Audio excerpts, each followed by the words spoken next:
ISI کو ویسے ہی نہیں دنیا کی سب سے عظیم اور سب سے بہترین انٹیلیجنس ایجنسی کہا جاتا، کیونکہ ISI میں کام کرنے والا ہر انسان اور ہر فوجی جوان اپنے ملک کی حفاظت کے لیے کسی بھی حد تک جا سکتا ہے، اور اس ملک جس کا نام پاکستان ہے اس کے لیے کچھ بھی کر سکتا ہے۔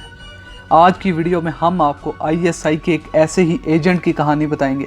ویڈیو شروع ہونے سے پہلے اس ویڈیو کو لائک کر لیں اور ہمارے چینل مہاشپ ٹی وی کو سبسکرائب کر لیں اور گھنٹی کے آئیکن کو بھی دبا دیں تاکہ ہماری کوئی بھی ویڈیو آپ مس نہ کر پائیں۔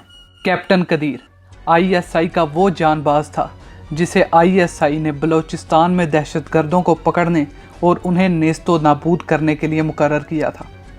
کیپٹن قدیر نے اس کام کے لیے مسلسل 3 سال تک انڈر کور رہ کر ایک غریب بیکاری کا روپ داری رکھا۔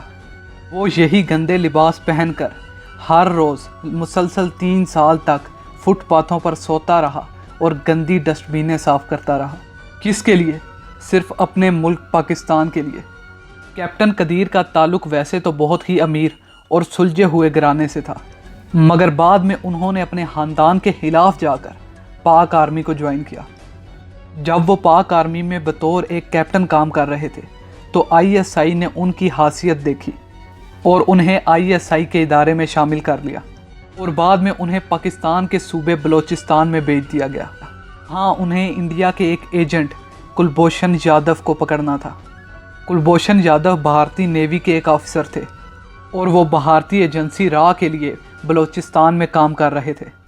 کیپٹن قدیر لگاتار 3 سالوں تک ایک بیکاری کے روپ میں بلوچستان میں رہے اور کلبھوشن کی ساری سرگرمیوں پر نظر رکھی۔ کیپٹن قدیر اسی لیے فٹ پاتھ پر سوتے تھے اور گندی ڈسٹ بینیں صاف کرتے تھے تاکہ کسی حال میں بھی کسی ایجنسی کو شک نہ ہو کہ یہ ایک بیکاری نہیں ہے۔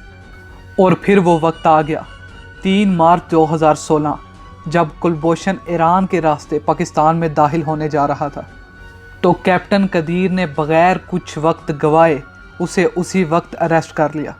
اور یہاں سے پتہ چلتا ہے کہ پاکستانی ISI اور را میں کیا فرق ہے۔ کلبھوشن یادو نے پاکستان کے کورٹ کے سامنے پیش ہونے سے پہلے ہی سب کچھ مان لیا اور یہاں تک کہ اپنی آئیڈینٹی بھی لیک کر دی۔ اس نے سوچا کہ کسی طرح انڈین آرمی اسے یہاں سے بچا لے گی، مگر پاکستانی کورٹ نے یادو کے لیے سزائے موت مقرر کر دی، جس کے بعد بھارتی حکومت نے یہ معاملہ انٹرنیشنل کورٹ آف جسٹس میں اٹھایا اور کلبھوشن کی پھانسی روک دی گئی، اور آج بھی یہ case international court of justice میں چل رہا ہے۔ مگر ہمیں پاکستان کے مارخور یعنی ISI کے ایجنٹ کیپٹن قدیر کو کبھی نہیں بھولنا چاہیے، جس نے اپنی جان رسک پر لگا کر اس ملک کی حفاظت کی قسم کھائی تھی۔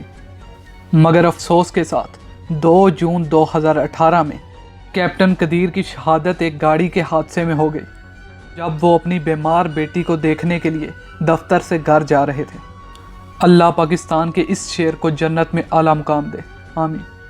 مہاشپ ٹی وی کو سبسکرائب کرنا مت بھولیں اور ویڈیو کو لائک کریں اور شیئر کریں، اور کومنٹس میں اپنی رائے دینا مت بھولیے گا۔